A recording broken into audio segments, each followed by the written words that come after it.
All right, y'all. Sorry, we had to take a break.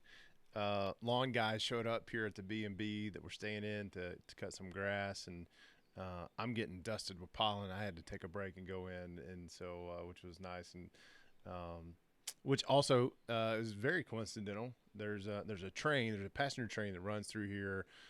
Again, we're in Blue Ridge, Georgia. A passenger train that takes you from Blue Ridge, Georgia, up to McKaysville, Tennessee, and we didn't know that when we booked here, but now that we've seen it go by, it goes by every few days on the weekends. Is pretty popular thing to do. But they pick you up in Blue Ridge. It was about 20 minutes from here, or you get on it from about 20 minutes from here, and then you can ride it an hour up to McKaysville, and you stay in the city for about 2 hours, and then you come the hour drive back. And I was like, man, that is cool. Let's do that. Let's go figure this out. And then I saw ticket prices, and man, they love that train. Jeez, they love that train. I'm thinking like a subway ticket, $50 maximum for the entire family. And oh no, we're I'm just curious, like who's doing the train rides, because it was $100 for me, it was $100 for my wife, and then it was $50 for every kid, 40 or $50. Anyway, when I did, it was like $350 for a train ride, an hour, and it'd go right by here up to McKaysville, stay in the city for a couple of hours, and then come back. And I totally put my dad hat on when I saw this. I was like, why would I do all that? Why can't we just get in the car and drive 10 minutes to McKaysville, and we'll be in the city and we can hang out as long as we want to? But I know it's not the point. It would be kind of cool to ride the train, but man, geez, $350 for an hour ride both ways, and I have seen most of what it's going to offer me anyway. I don't know. I'm gonna have to I don't know. We're gonna have to figure that one out.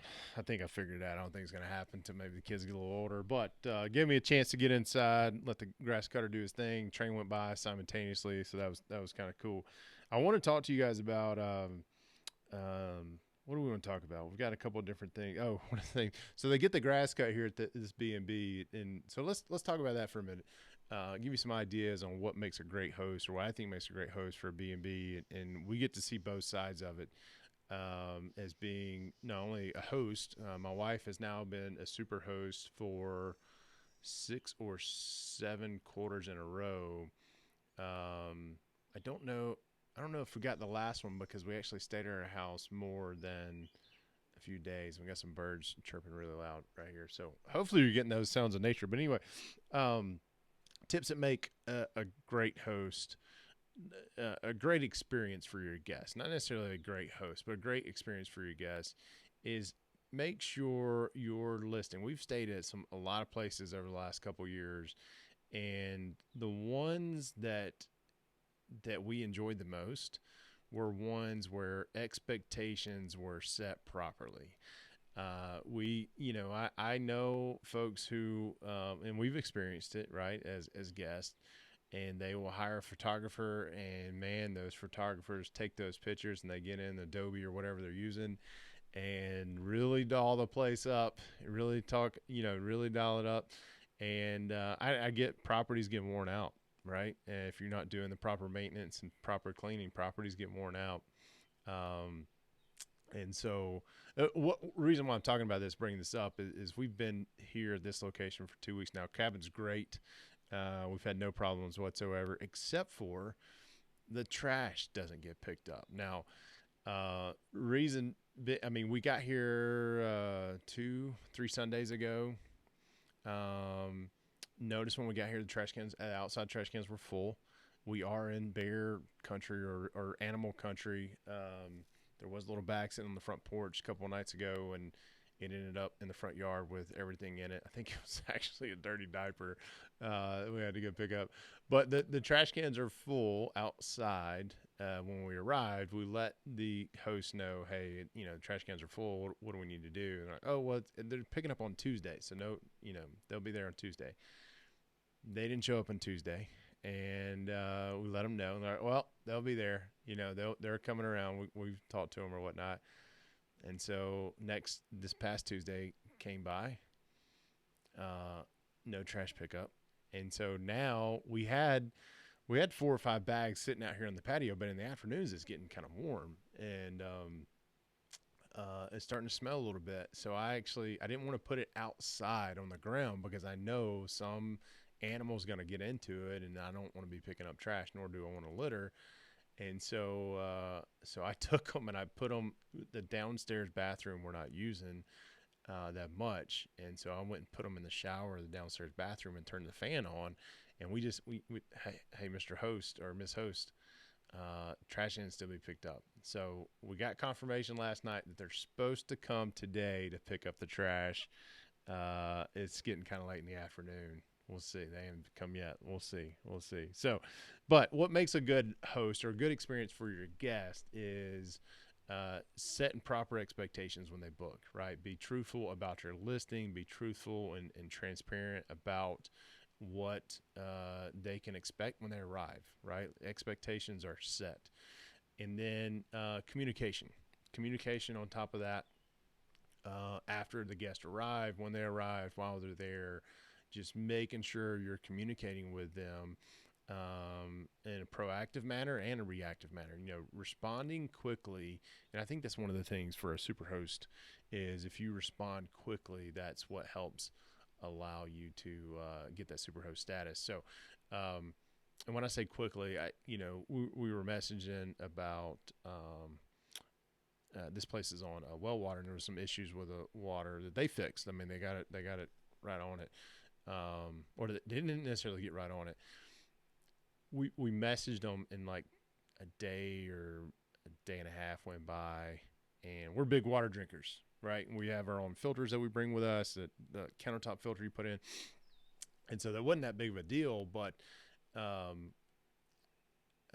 we messaged them first time, hey, something's going on with the water. And it was like a day and a half before they responded and said, oh, well, our handyman's on his way.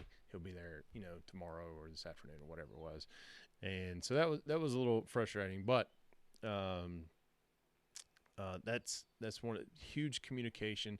One of the things that kind of bugs me about some of the hosts that we've experienced is it almost seems like they're not really even trying, or maybe they're as exhausted as the house is, and they think it's we'll just throw you a $50 gift card or whatnot, hoping that they're going to get a good review. And I for whatever was going on, and I am more critical being a host ourselves and wanting to help protect the integrity of that platform. I am more critical on reviews at places we stay, for sure, because I want them to up their game to up level the platform, right? But yeah, so huge communication, setting expectations properly about what you're offering, what your place is offering. There was something else I was going to talk about too when it comes to BnBs. It's totally slipped my mind. Rain's starting to pick up again. What was it?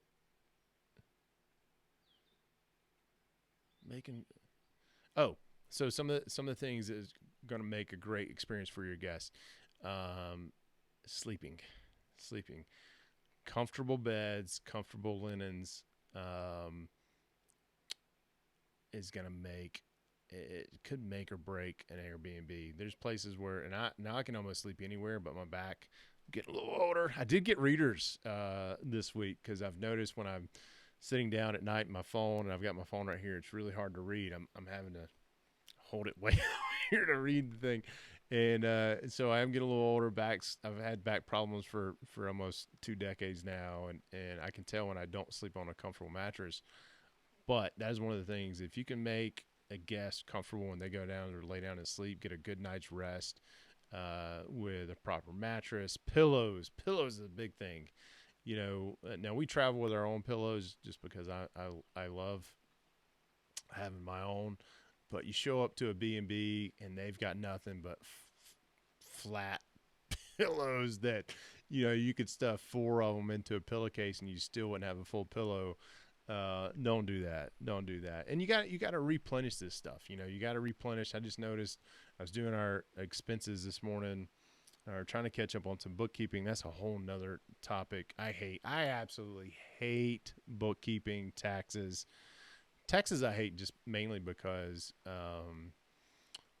for what it stands for and the governmental control, and they're always going to go up, which, they want us focusing on taxes so they can go over there and focus on inflation, which is the true kind of pinch and tax on everybody.